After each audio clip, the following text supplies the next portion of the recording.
Talk some Uber this morning. According to BuzzFeed, Emil Michaels, senior VP of business at the company, suggested in what he mistook as an off-the-record interview that Uber should consider hiring a team of opposition researchers to dig up dirt on its critics in the media. Michael, who joined us on this program earlier this year, specifically talked about spreading personal details of one female journalist who often criticizes the company. These comments come as Uber's trying to make a concerted effort to improve its relationship with the media. John, that was the whole point of them doing this dinner in New York City. Yeah, Carl, and wow. First of all, I know Sarah Lacey. We've been on air at various times together working in Silicon Valley. She can be tough.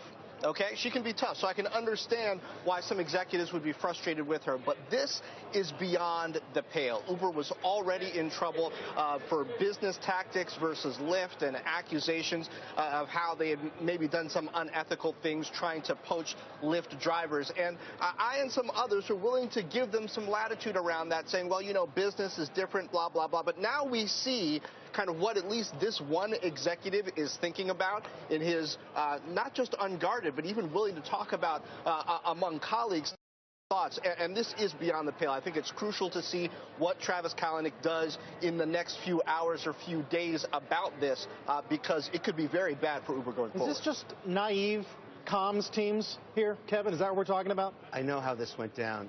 Waverly Inn has a fantastic wine list. And I think what happened here, it's just a wonderful spot in the Westfield. It's one of my favorite restaurants.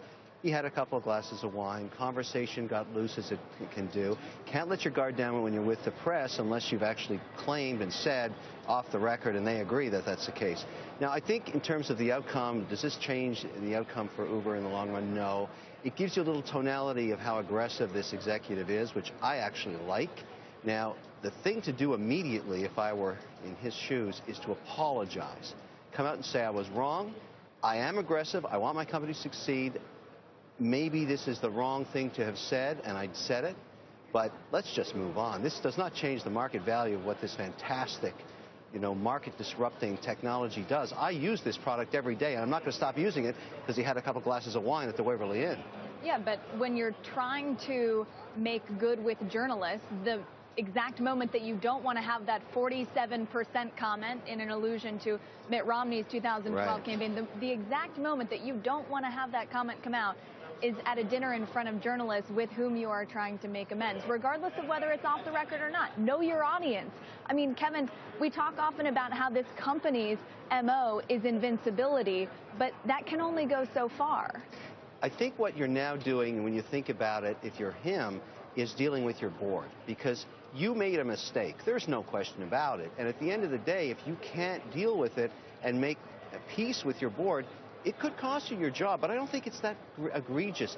You can sense the frustration in that comment that he felt being attacked by the press all the time. That's my sense. That to a really good Burgundy is going to get you in Here's trouble. why it's egregious for me, though. Yeah, Uber is at this scale point where they really need trust. They need the trust of drivers that they're going to do right by them longer term. They need the trust of customers because people are starting to do things like have Uber drivers pick up their kids from school and bring them home. I want to know that this company is being run by people with integrity. But John, are you going to stop using Uber after this? Maybe. Oh, come on. Oh, that cannot be true. I don't believe it. I am thinking about it. Absolutely. I know Sarah Lacey. Okay, this is somebody who I consider to be, not a close friend. We don't hang out all the time, but somebody who, if this company is willing to threaten her based on stories she's written, is this a company I want to trust with driving my wife or my kids around? Wow, I'm not you're sure. a cruel man. You're a cruel man. Well, the company has so much data. It has your credit card numbers. It has your points of travel. It has your home address. I mean,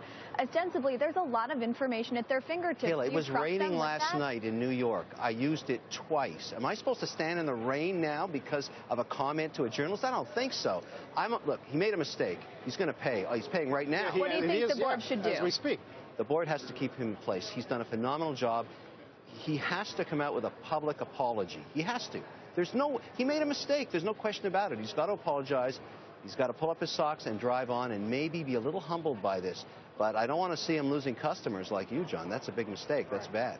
Make sure you keep it here, by the way. In a few minutes, we do have a first on CNBC interview with former BlackBerry CEO Torsten Heinz, now CEO of a company called PowerMat. He'll talk about life after BlackBerry. That's coming up a little bit later on this hour.